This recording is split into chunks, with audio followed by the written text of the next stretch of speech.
ওনাকে আমরা অনেকবার আমাদের এই সমস্যা নিয়ে কথা বলার জন্য ওনাকে আমরা মেমোরেন্ডাম দিয়েছিলাম, উনি আমাদেরকে সময় দেননি। রিসেন্টলি আমরা আবার একটা কপি ওনাকে দিয়েছি। আগামী 2রা জুলাই ওনার সঙ্গে আমরা সাক্ষাৎ করতে চাই, এটা গণডেপুটেশনের মাধ্যমে। আমাদের এই যে ন্যায্য দাবি বা বিভিন্ন সমস্যা, এই যে বেতন সংক্রান্ত সমস্যা, এই সমস্যাগুলা নিয়ে ওনার সঙ্গে কথা বলতে চাই। তার জন্য অলরেডি আমরা কপি দিয়েছি এবং আমরা ওয়েস্ট এসপি যিনি, কারণ পুলিশ পারমিশনের বিষয় থাকে, ওনাকেও আমরা কপি দিয়েছি। তো আশা করি উনি আমাদের পারমিশন দেবেন এবং আমরা চাই যেহেতু উনি আমাদের অভিভাবক, আমাদের সমস্যাটা সমাধান করার জন্য উনি অবশ্যই আমাদেরকে সময় দেবেন, আমাদের সঙ্গে কথা বলবেন, কথা বলে আমাদের সমস্যাটা সমাধান করবেন।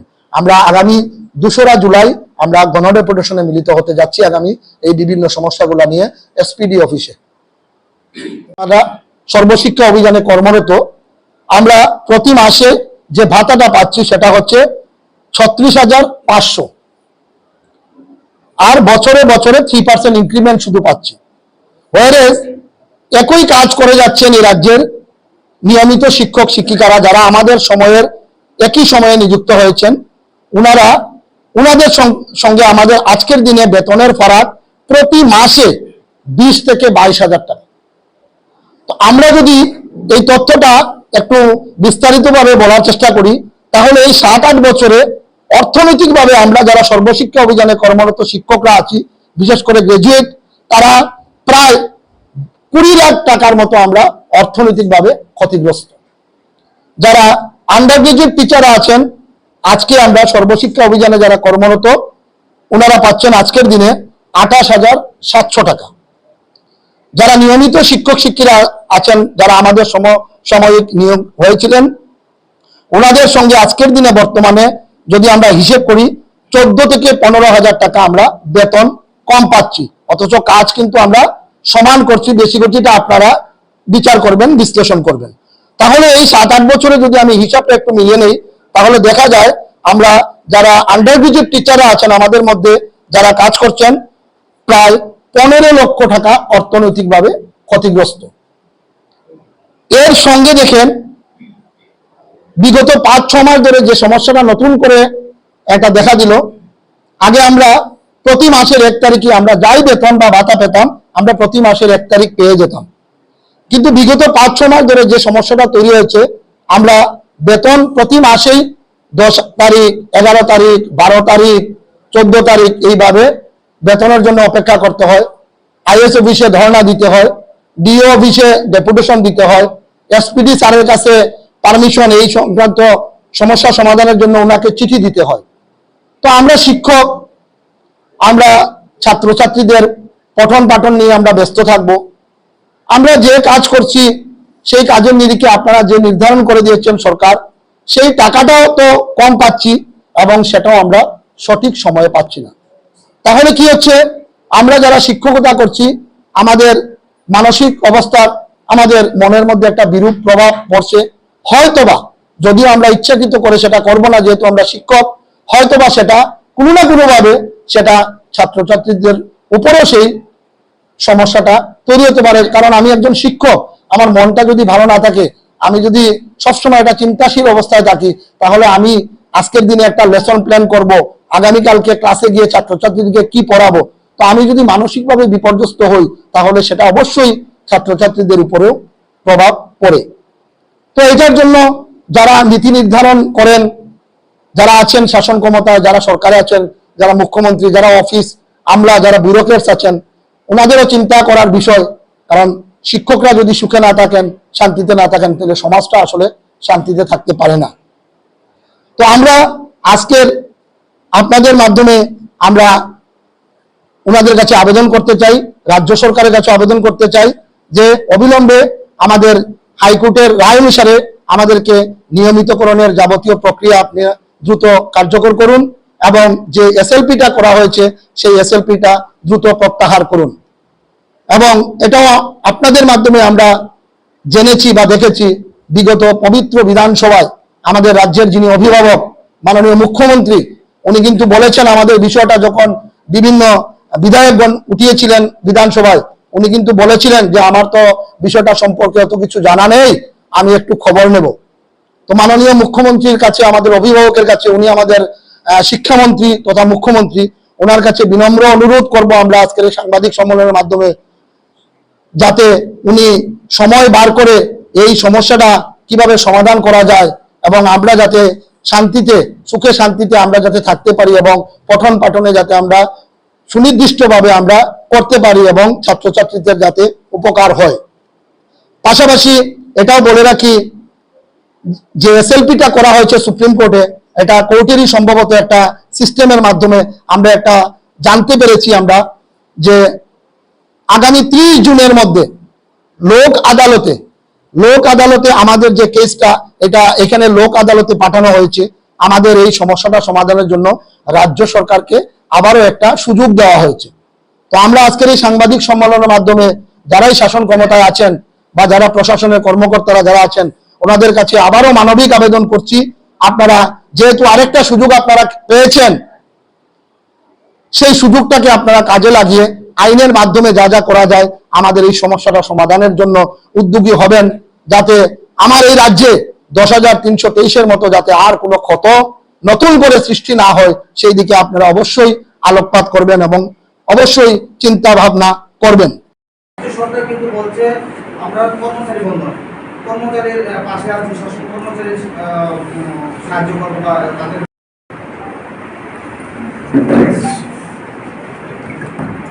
সুযোগটা যদি ওনারা কাজে লাগাতে পারেন। পাশাপাশি দেখেন যারাই আমরা নিয়োগ হয়েছি, RT8 চালু হয়েছে 2010 সালে। এই RT8 যখন চালু হলো সারা ভারতবর্ষে, যেটা আইন হলো, এই আইন অনুযায়ী প্রত্যেকেরই একাডেমিক কোয়ালিফিকেশন এবং প্রফেশনাল কোয়ালিফিকেশন যাদেরই কম ছিল সবার কিন্তু অ্যাকোয়ার করার কথা, এবং ওই নির্দেশ অনুসারেই রাজ্য সরকারের সময়ে সময়ে বা এনসিটির টাইম টু টাইম অ্যামেন্ডমেন্টের মাধ্যমে যা যা করণীয় করা দরকার, যারা 12-এ 50% ছিল না, আমরা 12-এ 50% করে নিয়েছি। রেগুলার টিচারদের সঙ্গে প্রফেশনাল কোয়ালিফিকেশন যাদের বিএড ডিএলএড ছিল না, আমরা ওনাদের রেগুলার টিচাররাও আমাদের সঙ্গে করেছেন, আমরাও করে নিয়েছি। তাহলে ওনারা যা যা সময় যে যে অর্ডার আমাদেরকে দিয়েছেন বা দপ্তর যা যা দিয়েছেন, আমরা সবাই কিন্তু কোয়ালিফাইড। এর মধ্যে হঠাৎ করে যে বিষয়টা উঠে আসলো, হয়তোবা আপনারাও সবাই জানেন যে সমস্যাটা হচ্ছে গত 29শে মে 2026 মাননীয় সুপ্রিম কোর্টে এটা রিভিউ পিটিশন ছিল, সেই রিভিউ পিটিশনের একটা জাজমেন্ট এসেছে। কি জাজমেন্ট? এই জাজমেন্টে আপনারা সবাই অবগত আছেন যে যাদের চাকরি 5 বছর বাকি আছে, যাদের চাকরি শুধু 5 বছর বাকি আছে, ওনারা সার্ভিসটা কন্টিনিউ করতে পারবেন। তবে যদি প্রমোশন দিতে চান উনি, তবে ওনাকে টেট কোয়ালিফাই করতে হবে।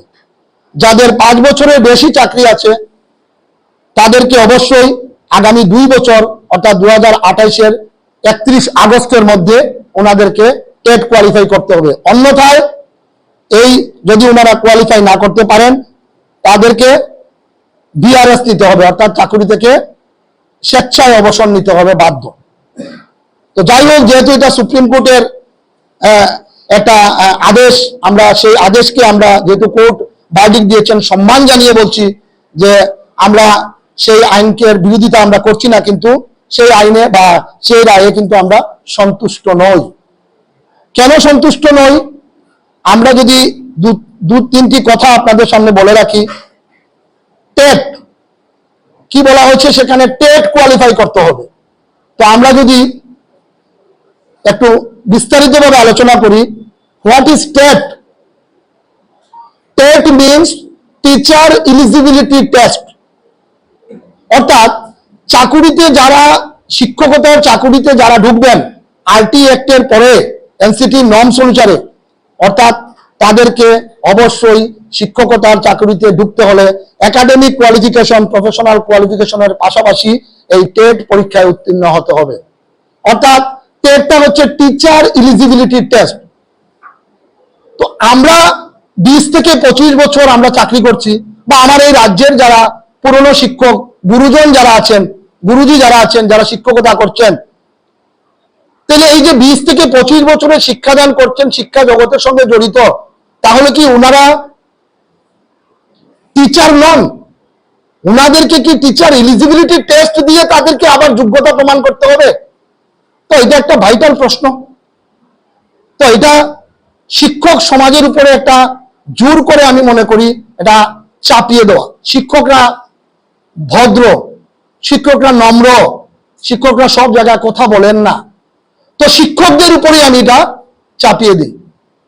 আমি মানলাম তর্কের খাতিরে আমি যদি ধরি 2017-তে আমরা জানি যে একটা অ্যামেন্ডমেন্ট আসে, সেই অ্যামেন্ডমেন্ট অনুসারে এই 2019-এর 31 মার্চের মধ্যে আপনাদের এই কোয়ালিফিকেশন নিতে হবে।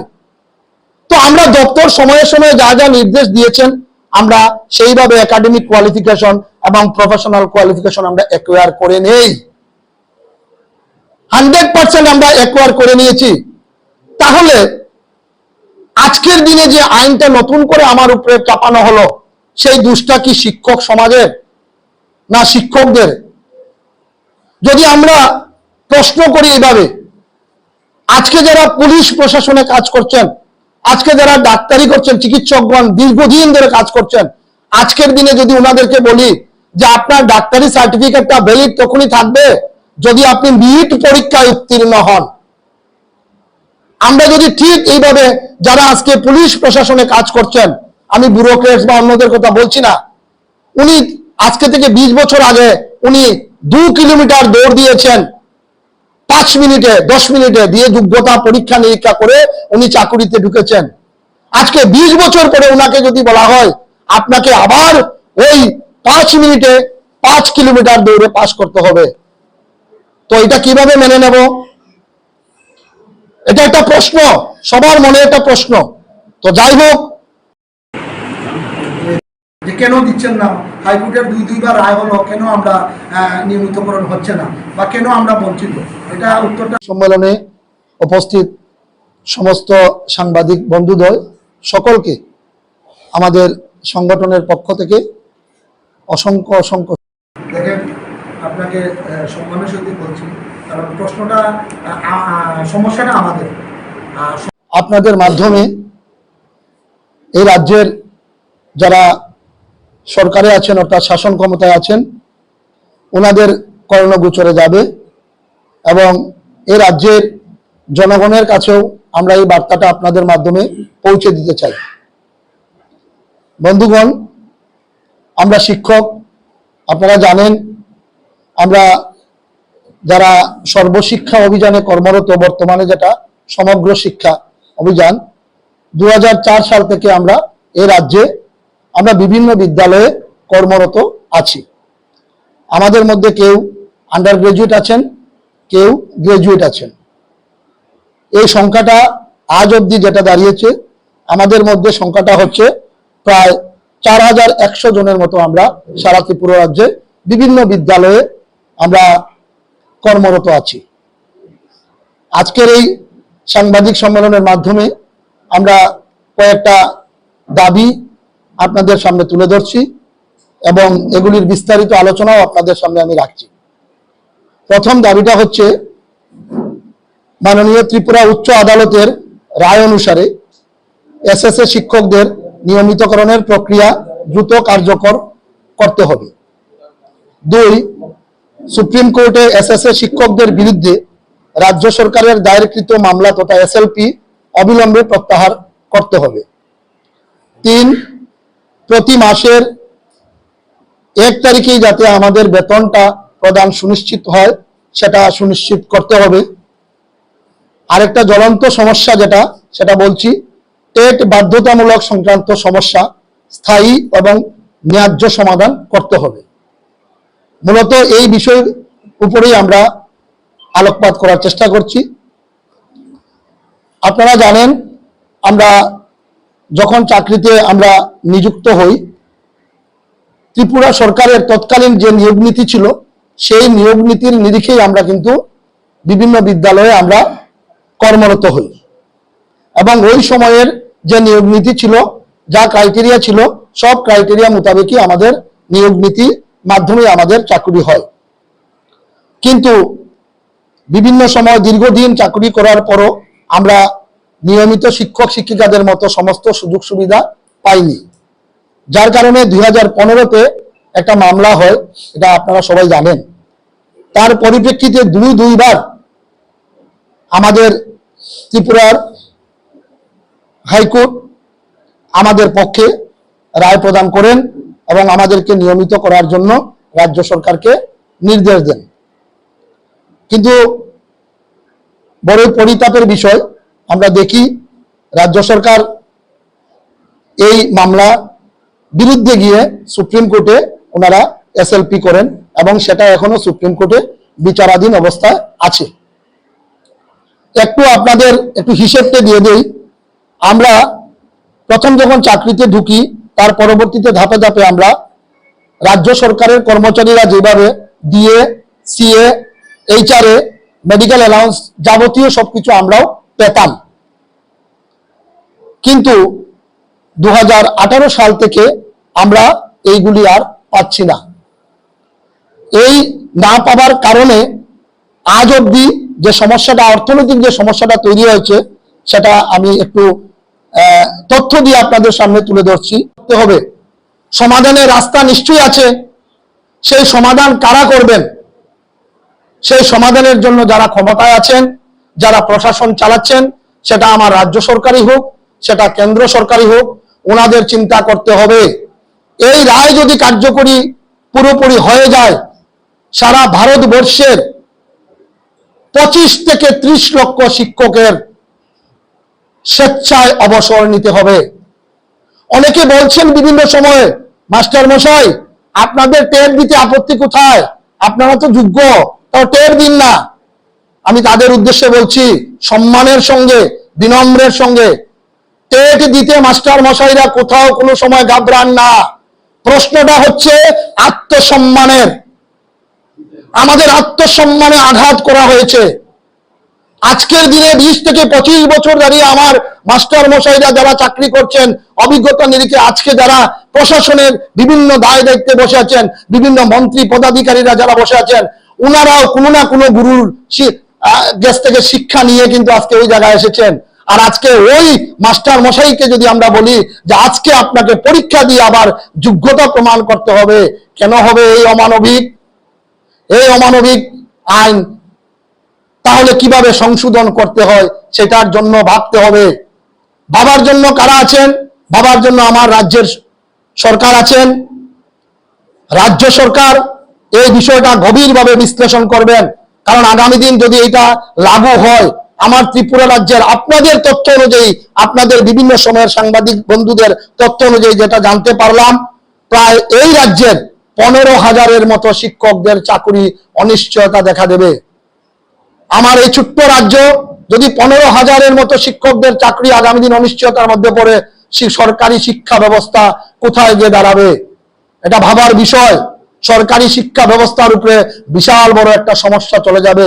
এই 15,000-এর মধ্যে কিন্তু আমরাও 4,100 জন আছি। তাহলে এই বিষয়টা গম্ভীর বিষয়। এই বিষয়টা নিয়ে এবং শিক্ষকদের আত্মসম্মানটাকে রক্ষা করার উদ্দেশ্যে এই যে টেট দিয়ে ওনার শিক্ষকতার যোগ্যতা প্রমাণ করতে হবে, এটার বাইরে বেরিয়ে গিয়ে শিক্ষকদের আত্মসম্মানকে ফিরিয়ে দিতে হবে। তার জন্য আমাদের মাননীয় রাজ্য সরকারের যারা প্রশাসনিক ক্ষমতায় আছেন, যারা মাননীয় শ্রদ্ধেয় মুখ্যমন্ত্রী, যারা মন্ত্রী পরিষদ, যারা বিরোধী দলের বিধায়ক যারাই আছেন, সবার কাছে আমরা আজকের এই সাংবাদিক সম্মেলনের মাধ্যমে আপনাদের সবার কাছে মানবিকভাবে আবেদন করছি, এই বিষয়টা গভীরভাবে বিশ্লেষণ করুন। প্রয়োজনে আপনাদের রাজ্য সরকারের পক্ষ থেকে আপনারা কেন্দ্রীয় সরকারের কাছে আপনারা চিঠি লিখুন, এই সমস্যা কিভাবে সমাধান করা যায়। আমাদের রাজ্যের 3 জন সাংসদ আছেন, আপনারা মাননীয় সাংসদদের কাছেও আমরা আজকের এই সাংবাদিক সম্মেলনের মাধ্যমে অনুরোধ করছি, আগামী বাদল অধিবেশন বসছে, সেই বাদল অধিবেশনে অবশ্যই এই গম্ভীর বিষয়গুলো নিয়ে আপনারা চর্চা করবেন এবং করে এই সমস্যাটা কিভাবে সমাধান করা যায়। প্রয়োজনে নতুন অ্যামেন্ডমেন্ট এনে, সংসদে অ্যামেন্ডমেন্ট এনে আমার এই মাস্টার মশাই, এই গুরুজন যারা 20-25 বছর ধরে অক্লান্ত পরিশ্রম করে সারা ভারতবর্ষের শিক্ষা ব্যবস্থা, সরকারি শিক্ষা ব্যবস্থাকে টিকিয়ে রেখেছেন, সেই সরকারি শিক্ষা ব্যবস্থাটাকে আপনারা সুন্দরভাবে পুনরুজ্জীবিত করবেন এবং মাস্টার মশাইদের আবার সম্মানটা ফিরিয়ে দেবেন। আমরা আসলে ওটা আমরা আনসার না দিয়ে ওনারাই বলতে পারবেন, যে ওনারাই তো বলেছিলেন যে এইভাবে সমস্যা। সুতরাং এটা এই অন্যায়, এই কানুন আমরা এর প্রতিবাদ করছি। এই সমাধান কল্পে আমরা আপনাদের সাংবাদিক বন্ধুদের মাধ্যমে আমাদের রাজ্য সরকার তথা রাজ্যের অভিভাবক মাননীয় মুখ্যমন্ত্রী, যারা সাংসদ আছেন, ওনাদের কাছে অনুরোধ করছি আপনারা গভীরভাবে বিশ্লেষণ করে অচিরেই এই সমাধান করবেন এবং আমাদের যে কেসটা আছে সেই কেসটা আপনারা অবিলম্বে এসএলপি প্রত্যাহার করবেন। পাশাপাশি আমাদের এখানে বিভিন্ন সংগঠন আমরা দেখেছি শিক্ষকদের স্বার্থে কথা বলছেন ওনারা এখন মাঠে নেমে। এর আগে শুধু আমরা বলেছি এই সমস্যাটা, আজকের দিনে দাঁড়িয়ে দেখা গেছে সমস্যাটা। আরেকটা জিনিস আমি বলে রাখি আপনাদের মাধ্যমে, আপনারা জানেন ন্যাশনাল এডুকেশন পলিসি 2020 চলে এসেছে। আজকে যারা আমাদের এই রাজ্যের পিজিটিতে চাকরি করছেন, যারা জিটি আছেন, অনেকে মনে করছেন আমরা তো এলিমেন্টারিতে নই, আমরা তো মনে হয় সেফ, আমাদের মনে হয় টের দিতে হবে না। সেই কলিগদের উদ্দেশ্যে বলছি, বন্ধুরা এত আত্মবিশ্বাস হিসেবে আপনারা চলবেন না, আগামী দিন আপনাদের উপরে পড়তে পারে। আজকে যারা টেট কোয়ালিফাই করে আজকে যারা আমাদের রাজ্যের শিক্ষা ব্যবস্থার সঙ্গে জড়িত, ওনাদের উদ্দেশ্যেও আমরা আবেদন রাখছি, বন্ধুগণ সবাই আমরা শিক্ষক, কে নিয়মিত কে অনিয়মিত, কে টেট কোয়ালিফাইড কে আনকোয়ালিফাইড নন কোয়ালিফাইড, এগুলি বিচার না করে এই সমস্যা কিভাবে সমাধান করা যায়, শিক্ষকদের আত্মসম্মানটাকে কিভাবে ফিরিয়ে দেওয়া যায়, সেই ফিরিয়ে দেওয়ার প্রশ্নে আপনারা সবাই একতাবদ্ধ থাকবেন। সবাই আগামী দিনের যদি কোনো দাবি, এই দাবিগুলো পূরণ না হয়, আমরা রাস্তায় নেমে আমরা আন্দোলন করব। প্রয়োজনে যদি দিল্লিতে গিয়ে যন্তর মন্তরে গিয়ে ধর্ণা দিতে হয়, আমরা এই রাজ্যের শিক্ষক শিক্ষিকা সবার মাধ্যমে সবার কাছে, যারা গুরুজন আছেন, বুদ্ধিজীবী মহল আছেন, সবার কাছে আমাদের এই আন্দোলনে আমাদের এই দাবির সঙ্গে সহমত পোষণ করার জন্য আবেদন রাখলাম। পাশাপাশি বিভিন্ন কর্মচারী সংগঠন আছেন, দেখেছি ওনারাও বিভিন্ন সাংগঠনিক কর্মসূচি নিচ্ছেন এবং এই টেট বিষয়টা নিয়ে ওনারাও বিভিন্ন সময় ডেপুটেশন দিচ্ছেন। আজকের এই সাংবাদিক সম্মেলনের মাধ্যমে ওনাদের কাছে বিনম্রভাবে আবেদন করছি, বন্ধুগণ এইভাবে আপনারা বিচ্ছিন্নভাবে এক একটা সংগঠন আলাদা আলাদাভাবে না করে প্রত্যেকটা শিক্ষক এবং এটা প্রত্যেক শিক্ষকের আত্মসম্মানের লড়াই, এই লড়াইয়ে আগামী দিনে প্রত্যেকটা সংগঠনকে আমরা পাশে পেতে চাই। আপনারা সবাই এক মঞ্চে আসুন এবং এই সমস্যা সমাধান করতে আমরাও আপনাদেরকে যতটুকু সাহায্য করা প্রয়োজন আমরা সবাই মিলে আমরা এই সমস্যা সমাধানের জন্য আমরাও আপনাদের পাশে থাকব এবং আপনাদের সবাইকে সহযোগিতা করব। এই মূল কথাগুলি আপনাদের সামনে ত্রিপুরা রাজ্যের আপামর জনসাধারণের কাছেও তুলে ধরলাম। শিক্ষক সমাজ, লংতরাইয়ের গুঁড়ো মশলা হোক বা সর্ষের তেল, আমার দেশের প্রোডাক্ট, দেশের স্বাদের আনন্দ লংতরাই। লংতরাই, রান্নায় তোমাকে চাই।